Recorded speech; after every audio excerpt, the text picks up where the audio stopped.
So today I'm going to be presenting the muscular system again in another video because last time it got cut off again because of my storage in my phone. There's not enough. Okay, so I'm going to start from the head.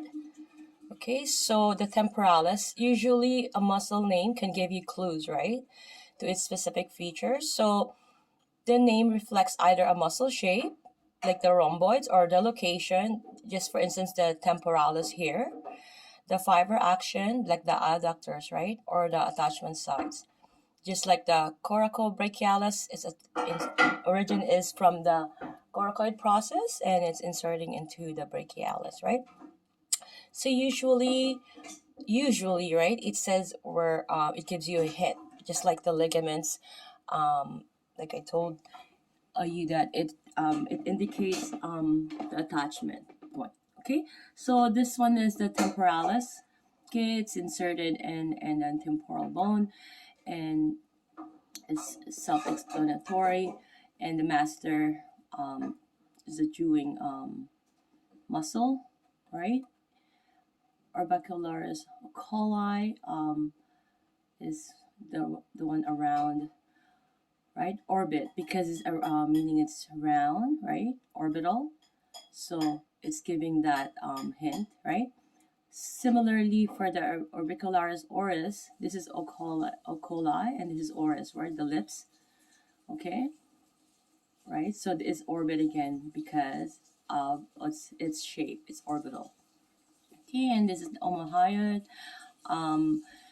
Like these are not the complete because we have 650 muscles, but in here it's just indicating the major and superficial. Superficial meaning it's not the most deep muscle.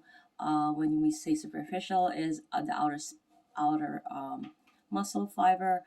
Deep is going towards deep within, let's say, the organs or the sternum in this case, right? For the pectoralis major here and pectoralis minor. Okay, and we can also see deltoid there. Deltoid, like trapezius, have three fiber portions. So, and as the trapezius has the upper fiber, the middle fiber, and then the lower fiber. So what it does is it elevates it, right? It retracts. I'm sorry. It protracts, right? And retract, protract, and also it depresses. Okay, and in the instance of the deltoid, it also have an anterior, middle, and posterior. The anterior is this part here for the deltoid, and the most my favorite muscle, sternocleidomastoid, SCM. This has two origin. Okay, keep in mind that this is the origin. Okay, in the external and then the clavicular area, and it inserts into the mastoid process. Okay, so we have to know all of these origin and insertion, and keeping in mind that, like I said, the anatomical names, whether they're in Latin or in Greek, they will give you some hints. Okay, and also the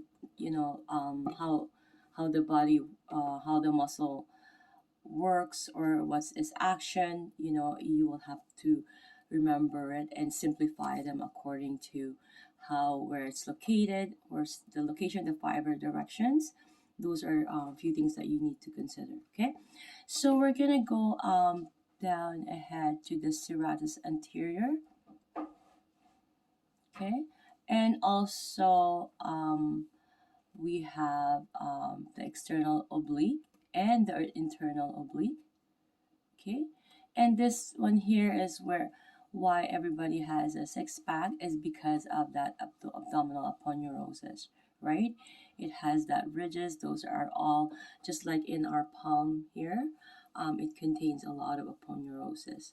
Also at the this is the anterior side. I'm going to be doing the posterior side later. I'll show you some areas where there's a lot of aponeurosis, right? These are connective tissues or fascial the fascial system.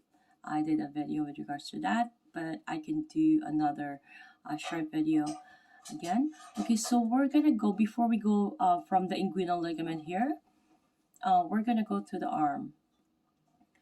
Okay, so we're gonna start with the biceps brachii, right? This is the most, the guns. Everyone wants to show their biceps brachii. And briefly, I'm gonna be talking about how muscle works. It contracts and it relaxes, and it pulls. It doesn't push. Okay, so this is usually when you want to contract your biceps brachii, it's an integrated approach, meaning that the antagonist will be working to pull that muscle so that the biceps brachii can relax. Okay, I did a video with regards to that. You just have to watch it and sit down to it, because after you watch it, you know everything will be simplified to you. This channel is about simplifying and knowing it by heart, so you'll remember it. And I promise you, if you watch all my video, you'll remember the anatomy, and the physiology, and also being a good therapist and or an educator. Okay, so flexor carpi ulnaris, we have to remember that it's on the medial, right? Keep in mind, I did a video where referring to medial and lateral. Lateral is going outside. This is the anatomical position where the little finger is on the medial side. Okay, it goes to the midline, right? So it's midline, and if it's going towards away, that's lateral. So right, so keep that in mind, that flexor carpi ulnaris is on the medial side.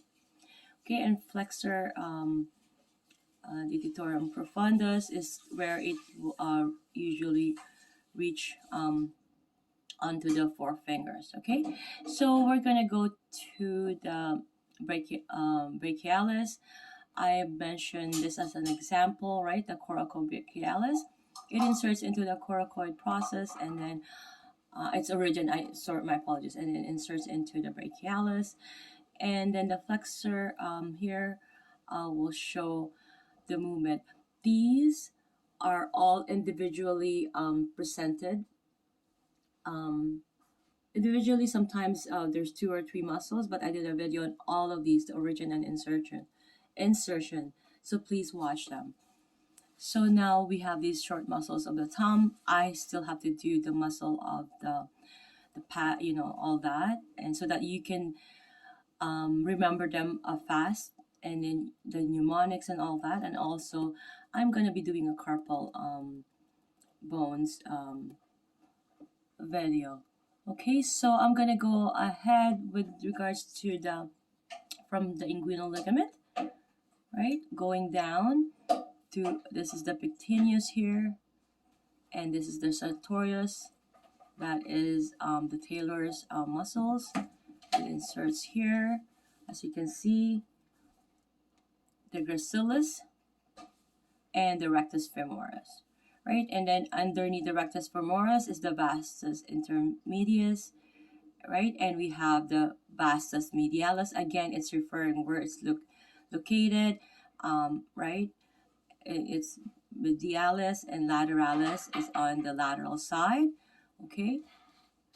And we have the adductor longus, the adductors, right? It's giving you, the action, right? So they adduct, right? They are the main adductors of the hip, okay? So we're gonna go down to, this is the patella here. I just want to mention the knee, right? That kneecap, and we're gonna go ahead to the gastroc here. If you're facing the anterior, you will be seeing mostly this portion of the gastroc, this portion of the soleus, right? But you can see gastroc and soleus on posterior side, which I'm going to be doing in the next video. Okay, so extensor digitorum longus, you keep in mind, I did a video, this is compartmentalized, right? All of So we have to know which one is superficial, deep, and then anterior and posterior as well. So we have the gastroc, I said, and on soleus, like I said, my apologies, and peroneus longus, tibialis anterior, and later on we'll have that posterior as well on the posterior view. Extensor digitorum longus, okay, and extensor digitorum brevis. Okay, so we're gonna go ahead to the posterior view. The anterior view has superficial muscles shown, mostly on her left. I just want to mention that deeper muscles shown usually is the cut muscle, just like in the instance of the external oblique, right? Because this is superficial muscle, whereas internal is deeper. Okay, so I'll see you guys with the posterior view of the muscular system.